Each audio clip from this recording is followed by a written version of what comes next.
पुढची बातमी शरद पवारांची पहलगाम दहशतवादी हल्ल्याबद्दल पवारांनी केलेल्या वक्तव्यानंतर आता वाद सुरू झालाय। आधी सुद्धा 3 ते 4 वेळा असे हल्ले झाले, तेव्हा धर्माची चर्चा झाली नाही, मग आत्ताच ती का होती असा सवाल शरद पवारांनी उपस्थित केला। यावर फडणवीसांनी ज्यांचे नातेवाईक मारले गेले त्यांनी काय सांगितले ते आधी ऐकावं आणि मग मत मांडावं असा सल्ला दिला। तर पवारांनी अशी वक्तव्य करू नयेत असं बावनकुळेंनी म्हटलंय। याच मुद्द्यावरून आशिष शेलारांनी सुद्धा शरद पवारांना लक्ष्य केलंय।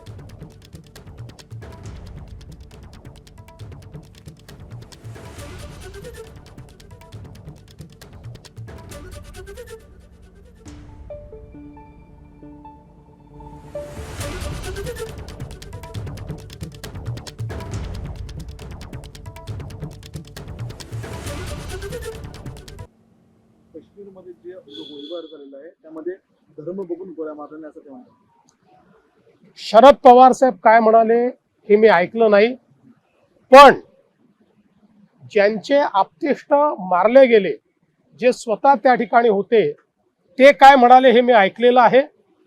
पवार साहेबांचं जर असं मत असेल तर त्यांनीही ते जाऊन ऐकावं।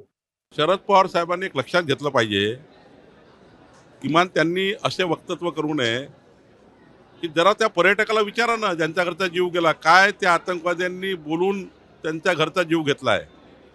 पवार साहेबांनी त्यांच्या जखमेवर मीठ तोडू नये।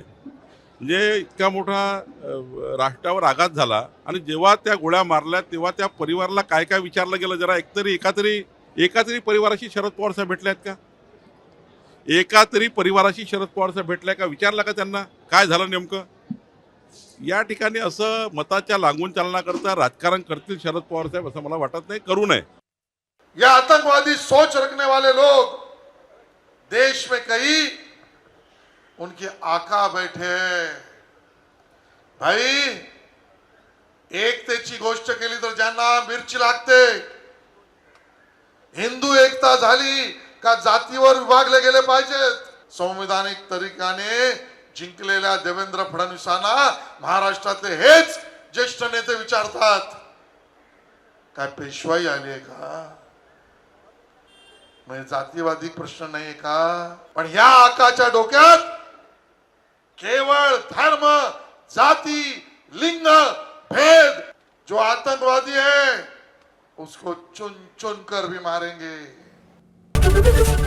एबीपी माझा, उघडा डोळे बघा नीट।